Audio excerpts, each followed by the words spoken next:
سردی کی ٹھنڈی راتوں میں تہجد کی نماز پڑھنا اللہ کو اتنی ہی محبوب ہے جتنی کہ تہجد کی نماز، اور سرد راتوں میں تہجد کی نماز کے لیے کیا جانے والا وضو بھی یقیناً اتنا ہی لاڈلا ہوتا ہے۔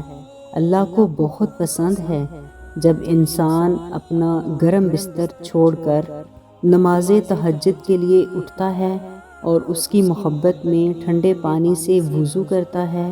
یہ محبت تو دنیا کی ہر محبت پر غالب آ جاتی ہے۔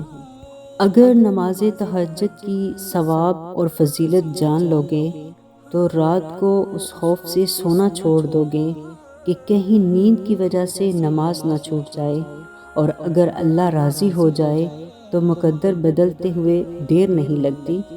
حضرت امامہ رضی اللہ تعالیٰ عنہا سے روایت ہے کہ رسول اللہ صلی اللہ علیہ وآلہ وسلم نے فرمایا، رات میں قیام کو اپنے اوپر لازم کر لو کہ یہ اگلے نیک لوگوں کا طریقہ ہے اور تمہارے رب عز و جل کی طرف سے قربت کا ذریعہ ہے اور گناہوں کو مٹانے والا اور گناہوں سے روکنے والا ہے۔ تہجد پڑھنے والوں کا چہرہ بہت منور ہوتا ہے، بہت ہی روشن ہوتا ہے۔ تہجد ہر اس شخص کے لیے تحفہ ہے جو اللہ سے سچی محبت کرتا ہے۔ محبت انسان کو فرضی عبادت کی پابند بناتی ہے اور عشق تہجد کی لگن لگا دیتا ہے، اور عشق بھی وہ تب تک سانس نہیں لیتا جب تک اللہ کو راضی نہیں کر لیتا۔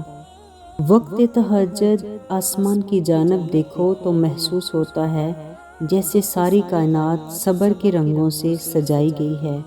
تہجد نام ہے اس سکون کا جس میں صرف اللہ سے اکیلے میں بیٹھ کر طویل گفتگو ہوتی ہے، اور تہجد کے وقت اگر آنکھ کھل جائے تو سمجھ لو کہ اللہ کی طرف سے بلاوا ہے، کیونکہ اس نماز کے لیے جاگنا اللہ کی بے شمار نعمتوں میں سے ایک نعمت ہے۔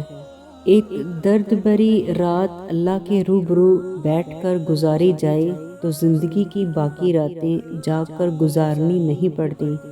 جنوری کی سرد راتوں میں جب ساری دنیا آغوش نیند میں ہو، آپ اس رب کو پکاریں، اس کو اپنا حال دل اور زمانے کی تلخیاں سنائیں، اور وہ آپ کو صراط مستقیم عطا کرے گا اور آپ کے سارے غموں کو سمیٹ کر آپ کو صبر کرنا سکھا دے گا۔ تم اس کے لیے اپنی نیند قربان کرو اور وہ تمہاری جھولی نہ بھر دے، ایسا تو ممکن ہی نہیں۔ اور تہجد تک تم خود نہیں جاتے بلکہ تم کو لایا جاتا ہے۔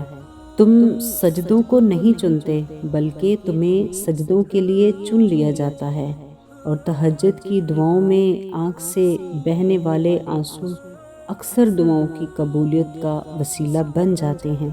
رات کی خاموشی کے آنسو ضدی بچے کی طرح اپنے رب کی بارگاہ میں ہر بات منوا لیتے ہیں، اور اللہ اس لاڈلے کی بات رد نہیں کرتا۔ جب انسان اللہ سے مدد مانگتا ہے کہ میں تیرا محتاج ہوں، مجھے یقین ہے کہ تو ہی میری حاجت روائی کرے گا، تو اللہ بھی انسان کو مایوس نہیں لوٹاتا۔ تہجد کی دعائیں معجزوں کے اتنے ہی قریب ہوتی ہیں جتنا اس وقت اللہ تم سے قریب ہوتا ہے۔ نصیب بھی ہار جاتا ہے تہجد کی دعاؤں کے سامنے، اور جن چیزوں کا ملنا دعا سے ممکن نہیں ہوتا وہ چیز بھی تہجد سے مل جاتی ہے۔ وہ کن کہتا ہے اور ہو جاتا ہے تمہارے گمان سے پہلے، پھر جو تمہارے کام میں رکاوٹ ہے نا وہی آسانی بن جاتی ہے، اور تم سوچتے ہو اور تمہاری منزل تمہارے سامنے ہوتی ہے۔ جب تم درد کا سجدہ زمین پر کرتے ہو تو اس وقت تمہاری صدائیں ساتویں آسمان تک جاتی ہیں۔ تہجد بہت افضل عبادت ہے، تبھی یہ فرض نہیں کی گئی کیونکہ عشق تہجد کی نماز ہے جو یہ سوچ کر پڑھی جاتی ہے کہ اللہ سے ملاقات کرنی ہے۔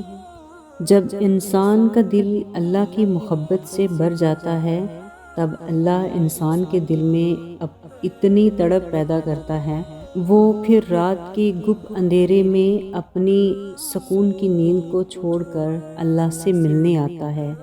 جب سارا جہاں محبت کے رنگوں سے ڈل جاتا ہے، وہ تمہیں اندھیروں سے نوازتا ہی اس لیے ہے کہ چلے آؤ میری جانب، میں منتظر ہوں تمہاری واپسی کا، تمہاری آواز کا، تمہاری دعا کا اور تمہاری غرض کا۔ اور تہجد میں مانگی گئی دعا قبولیت کی ہی دعا ہوتی ہے۔ کیسے ممکن ہے کہ تم تڑپتے ہوئے دل اور روتی ہوئی آنکھوں سے فریاد کرو اور وہ اسے ادھورا ہی چھوڑ دے؟ کیسے ممکن ہے کہ تم اپنا بکھرا ہوا وجود لے کر اس کے روبرو جاؤ اور وہ ان کرچیوں کو نہ سمیٹے؟ وہ ایسے سنبھال لے گا تمہیں کہ پھر کبھی تھکاوٹ نہیں ہوتی، وہ یوں راضی ہو جائے گا پھر کبھی تم اداس نہیں ہوگے۔ جب تم امید سے دعا مانگتے ہو تو اللہ بھی اس دعا کو رد نہیں کرتا۔ تہجد کی دعاؤں میں اتنی طاقت ہوتی ہے کہ یہ اللہ سے ساری باتیں منوا لیتی ہیں۔ کوئی بھی ناممکن کام، کوئی بھی زندگی کا پہلو، کچھ بھی ایسا جو آپ کی نظر میں ناممکن ہو، اللہ کی نظر میں وہ سب ممکن ہے۔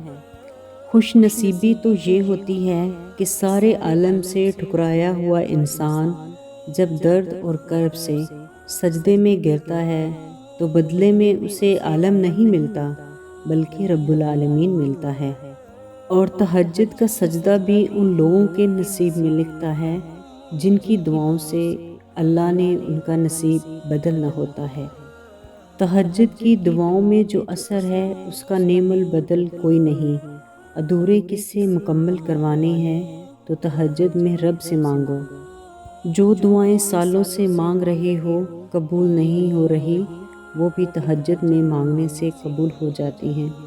اور جن دعاؤں کی قبولیت کے لیے بار بار اللہ کو مناتے ہوئے لب نہیں تھکتے، تو امید رکھو وہ دعائیں بھی ضرور قبول ہوتی ہیں، کیونکہ ہر چیز نصیب سے نہیں ملتی، کچھ چیزیں دعاؤں سے بھی ملتی ہیں۔ زندگی بہت خوبصورت ہے لیکن نماز کے ساتھ۔